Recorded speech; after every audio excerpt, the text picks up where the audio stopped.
Hey everyone, welcome to Jotform. My name is Kimberly, and I was just about to make a questionnaire to send to my brand new team members, and I thought, why not take you guys along with me and show you how I create that form? So if you want to learn more about questionnaires, let's head to the dashboard. All right, to get started, let's click on create a form, and we have three choices: start from scratch, use a template, or import form. For right now, let's take a look and see what templates Jotform offers and see if we can get any ideas in order to implement into our own form. Now, if we wanted to use one of these templates, all we would have to do is click on use template and it would import it for us. But like I said, let's go back and let's start from scratch. So we're going to click on start from scratch. I personally like to use the classic form, but again, you can choose card form. One thing I like to do when I'm starting out with a form is I like to erase everything. I like to start with a clean slate. Now, with this form, I really wanted to learn more about my new team member. So I definitely want to make sure I capture their name and their phone number. And with this next piece, I'm going to use the short text. And to get to know them better, I want to know what their favorite candy is. Because hey, you never know, I might want to send them some candy. And the next one, short text again, I want to know where they love to shop. You can kind of see where I'm going with this, right?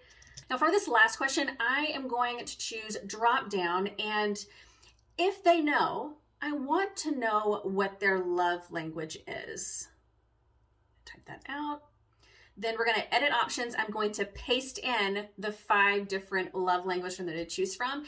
And now let's make this form look more like me. So the form color is great. Let's change the background. Let's change the page image. So I'm going to drag in a screenshot that I have. It's a beautiful purple to pink ombre color. And let's go ahead and let's change the way our submit button looks. So we're going to click on properties, and then button style. And I really like that light gray color for mine.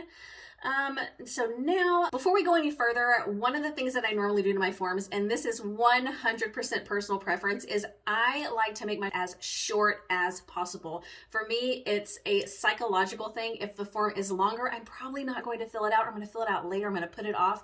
So what I like to do is I like to look at these sub-labels, and I like to get rid of them. So I like to put that sub-label text inside the placeholder. So we'll put first name and last name in the name fields. And I'm gonna do the same thing with the phone number. Gonna get completely rid of that sub-label. Now you can add sub-labels, like here where it's asking for their candy or their favorite retailer. You can give them ideas or suggestions of what they could choose. Next, let's head up to the top. Let's go to settings. One of the favorite things I like to do here is I like to change the thank you page. Now, we do have the generic thank you for your submission, but what I want to do is I want to send my team to our Facebook group, our team support group on Facebook.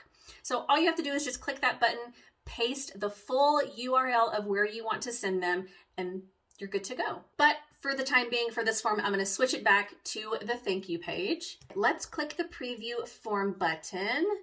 And one of the things that I always like to do is I like to check how is it going to look on tablet and how is it going to look on phone. Looks great. Last step for me is to name the form. So we're going to name this team questionnaire, and we are good to go. Back to the home. I hope this video helps you or inspires you to create your own questionnaire form. If you have any questions, put it down below, and I will see you guys next time. Bye, guys.